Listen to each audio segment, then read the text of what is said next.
Selama bertahun-tahun, Indonesia kerap ditempatkan sebagai negara dengan beban yang dianggap terlalu besar. Dunia internasional terbiasa memandang Indonesia sebagai negeri berpenduduk raksasa, wilayahnya luas, dengan kompleksitas persoalan yang tinggi, sehingga lebih sering diposisikan sebagai potensi masalah daripada sebagai penentu arah. Label ini diulang terus-menerus hingga perlahan berubah menjadi kebenaran yang diterima begitu saja. Seolah-olah Indonesia memang hanya ditakdirkan untuk dijaga stabilitasnya, bukan untuk memimpin dinamika kawasan.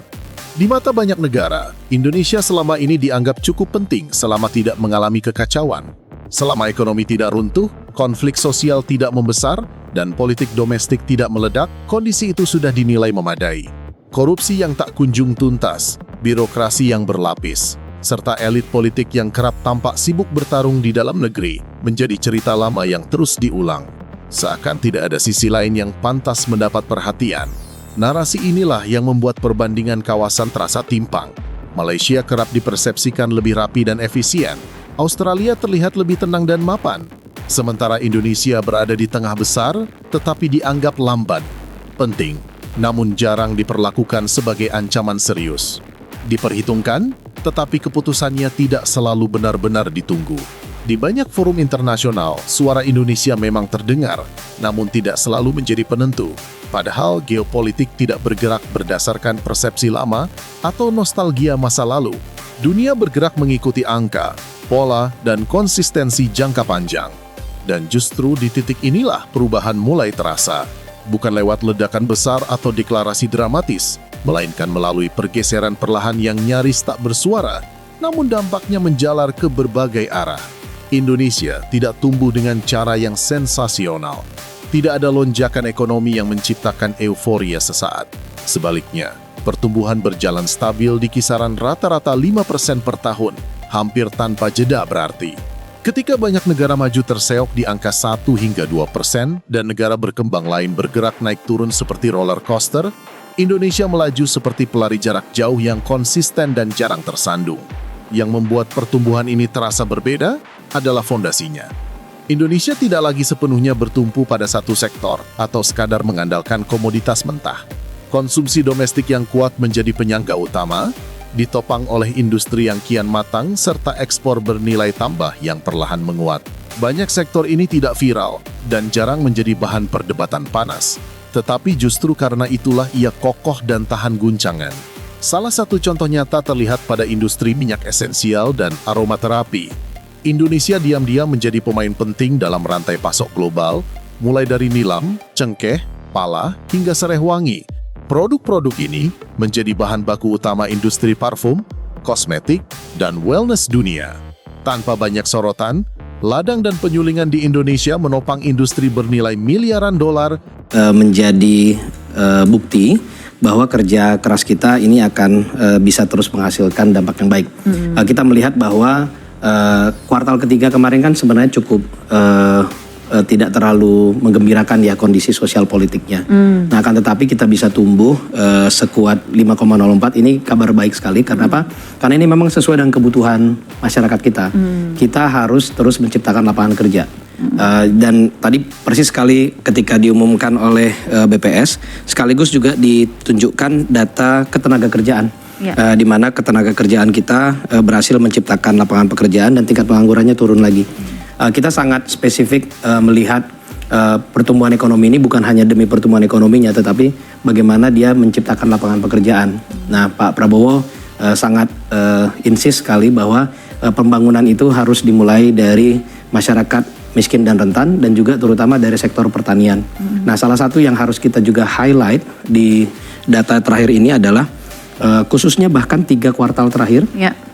Pertumbuhan sektor pertanian naik ya. Itu belum pernah setinggi itu. Kalau kita lihat bahkan 2-3 tahun sebelumnya, jarang sekali kita punya pertumbuhan sektor pertanian itu di atas 1,5%. Cerita serupa muncul di sektor kosmetik dan perawatan kulit.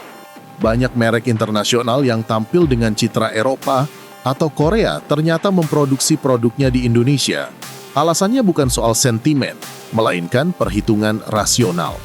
Kualitas manufaktur dinilai memadai, biaya efisien, dan fleksibilitas produksi tinggi.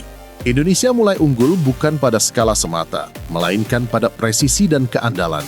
Di sektor furnitur dan dekorasi rumah, peran Indonesia bahkan telah mengakar sejak lama. Dari Jepara hingga Cirebon, produk kayu dan rotan Indonesia mengisi rumah-rumah kelas menengah atas di Eropa dan Amerika. Tanpa label mencolok dan tanpa kisah heroik, produk-produk ini terus digunakan. Diam-diam, desain Indonesia hadir di ruang tamu dunia. Sektor pangan menghadirkan gambaran yang lebih ekstrem. Mie instan Indonesia bukan sekadar komoditas ekspor, melainkan kebutuhan pokok di sejumlah negara Afrika. Di Nigeria, penjualannya bahkan melampaui pasar domestik Indonesia. Ini bukan hanya soal perdagangan, melainkan kemampuan menyediakan pangan murah, stabil, dan terjangkau sebuah aset strategis dalam geopolitik modern. Fakta lain yang jarang disadari publik adalah posisi Indonesia sebagai basis produksi kendaraan. Indonesia tidak hanya menjadi pasar otomotif, tetapi juga pusat ekspor ke Asia, Timur Tengah, hingga Afrika. Mobil buatan Indonesia telah lama melintasi batas negara, meski realitas ini jarang dirayakan secara luas. Jika semua fakta ini dilihat dari sudut pandang negara tetangga, gambarnya menjadi berbeda. Indonesia yang dahulu dipandang sekadar pasar besar yang rumit, kini bertransformasi menjadi produsen dan eksportir global. Tanpa deklarasi dan tanpa drama, pergeseran ini justru memunculkan kegelisahan. Dalam geopolitik modern, tren jangka panjang seringkali terasa lebih menakutkan daripada ancaman yang terbuka. Malaysia menjadi salah satu negara yang paling merasakan perubahan ini. Media dan analisnya semakin sering membandingkan indikator ekonomi dengan Indonesia, dari PDB hingga investasi dan infrastruktur. Perbandingan yang muncul berulang-ulang bukan tanda kepercayaan diri, melainkan sinyal kegelisahan psikologis ketika posisi lama mulai bergeser. Australia membaca situasi ini dengan pendekatan yang lebih dingin.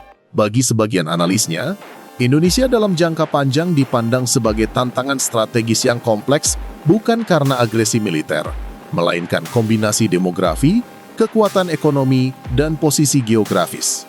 Jalur laut Indonesia adalah nadi perdagangan Australia, sesuatu yang tidak bisa diabaikan.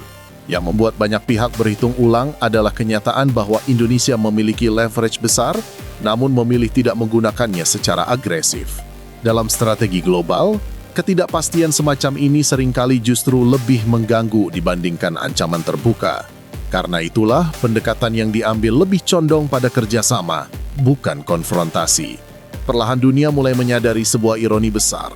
Banyak negara ternyata bergantung pada Indonesia, seringkali tanpa mereka sadari. Dari energi, pangan, logistik, hingga jalur perdagangan global, peran Indonesia bersifat sistemik. Indonesia tidak berteriak minta diakui, tetapi terus menjadi bagian penting dari cara dunia bekerja. Indonesia tidak sedang bangkit dengan sorak-sorai atau retorika besar. Perubahannya sunyi, stabil dan terstruktur.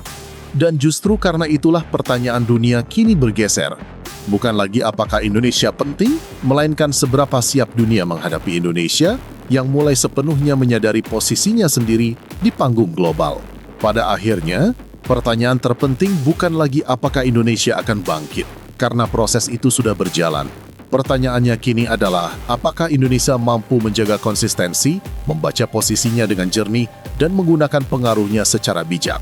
Jika langkah ini terus dijaga, maka Indonesia bukan hanya akan dihormati karena ukurannya, tetapi benar-benar diperhitungkan karena perannya. Dan disitulah perubahan sesungguhnya benar-benar dimulai,